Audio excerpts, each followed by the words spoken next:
A dívida financeira, ela complica muito a vida familiar, a vida emocional. E para quem acredita em vida espiritual, a vida espiritual enfraquece muito. Eu me vim de um dia pro outro quebrado. Aí o que eu fiz? Não tinha mentor. Aí o que eu pensei? Vou limpar meu nome. O pessoal começou a falar mal de mim, todo mundo ligando, processo, tomamos não sei quantos mil processos que eu tinha que ir. Nos processos eu ia tremendo assim, porque emocionalmente você fica destruído. Ninguém te ameaçando, pedindo dinheiro e não sei o quê, falando que vai não sei o quê.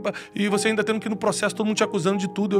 Cara, eu só não morri porque Deus não quis. No meio disso, eu fiz uma besteira. Qual foi a besteira que eu fiz? Não tinha mentores, eu tinha patrimônio. Eu queimei meu patrimônio de uma semana para outra, vendendo a 50%, 60% do que valia para pegar o dinheiro rápido. Então eu tinha apartamento na Barra da Tijuca, tinha meus carros, tinha terrenos, peguei tudo. Em uma semana eu vendi todo o meu patrimônio com o ideal de vou limpar meu nome. A dívida você já tinha. Pra que vender rápido? Então, pra que queimar logo? É a falta de mentoria, né? É a falta de convivência com pessoas que entendem. Seria a mesma coisa que dentro de uma família, por exemplo, você gasta mais do que você ganha e aí você fala, vou vender a prataria que a vovó deixou de herança, aí você paga a dívida, mas no mês seguinte a dívida vai continuar. Porque a tua dinâmica é gastar mais do que ganha. Exatamente. Por isso que eu digo para as pessoas, não importa o quanto entra de dinheiro, você tem que prestar atenção no quanto sai. Quando eu quebrei, comecei a ser processado e vendi todo o meu patrimônio, eu fui morar numa casa assim vergonhosa de aluguel, vergonhosa mesmo, uma entrada assim de uma comunidade. Eu só tinha 2 filhos na época, a gente passou por muita vergonha, muita humilhação, a gente foi muito caluniado.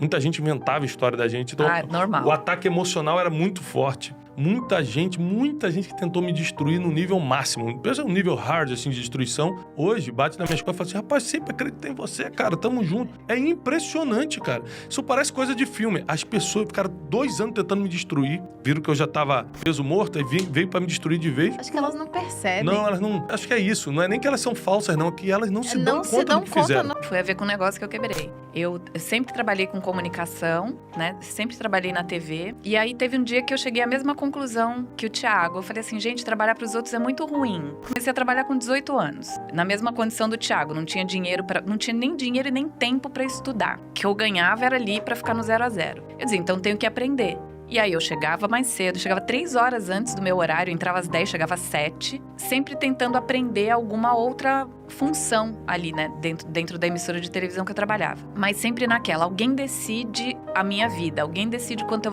vou ganhar, alguém decide se eu vou trabalhar aqui, se eu vou trabalhar, se eu vou viajar, se eu não vou, né, eu não tinha, a minha agenda não era minha. Eu falei, não, eu sei fazer várias coisas, eu quero trabalhar pra mim. E aí eu cometi assim, sabe, todos os erros de empreendedor descabeçado, eu cometi todos, porque eu pensava assim, eu vou abrir o meu negócio, então eu vou trabalhar a hora que eu quiser, eu vou trabalhar o dia que eu quiser. Só com o que eu gosto. Só vou fazer o que eu gosto. E no meu negócio eu faço o que eu quiser. Então você junta todas essas ideias, que não sei de onde vieram, mas elas brotam na nossa cabeça, né? É porque a gente vê muitos casos das pessoas que deram certo. E aí quando o caso dele tá famoso, é porque deu super certo. Mas sei lá quantas vezes deu errado antes de dar certo, né? É muito doloroso, assim, quando você vê que tudo aquilo que você acredita não é real. Então, eu achei que tudo ia andar sozinho. E aí, no primeiro mês, imagina isso. Primeiro mês, ano 2000, eu faturei 150 mil reais. Falei, gente, eu tô milionária, porque faz as contas aqui. $500 milhão de hoje. Era muito dinheiro.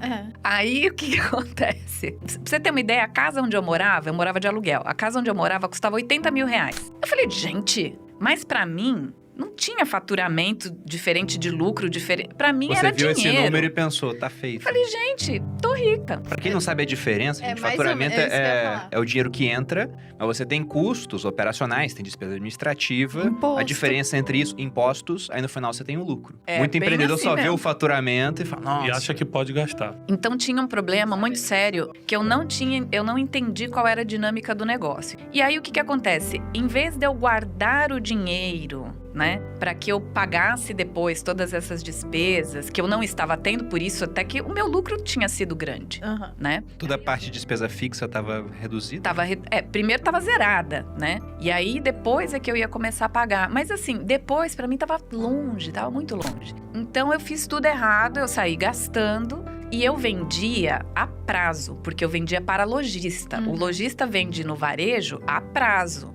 E eu não comprava com prazo tão grande quanto eu dava pro lojista, porque eu só conseguia vender bem Tinha um cliente que chegava lá e comprava metade da loja. Literalmente, metade da loja. Eu ficava feliz, falava, gente, tudo vazio, maravilhoso, tô rica. Você comprava estoque quase que à vista, então despendia muito caixa pra receber depois parcelado. Eu comprava assim, para 90 dias, eu fazia 30, 60, 90, às vezes 120, e eu vendia até 180. Tinha um descasamento Só que de fluxo. tinha muito descasamento, porque quando eu comprava, às vezes eu levava ali uns 2 meses pra vender. Uhum. Porque era bem assim, às vezes você tinha ali um movimento ruim, às vezes tinha um cliente que comprava metade da loja. Então, meio que era esse o fluxo, né? Tanto que era segunda, terça e quarta. Segunda, terça e quarta eram os dias que você vendia. Quinta e sexta você não vendia nada. Às vezes você não abria nem o caixa. Porque quinta e sexta o varejo esquenta, o lojista não tá comprando. Né? Ele vai comprar na segunda-feira de manhã e tal. E aí, eu não entendi nada, eu não pensava em nada, eu só via o faturamento. E comecei a gastar e Você etc. também não teve nenhuma ajuda, nenhum mentor, nada disso. Eu nem queria, na verdade. É um pouco do que o Thiago tava falando. Eu nem queria. Eu falava, gente, eu já descobri o caminho, eu vou perguntar o quê pra quem?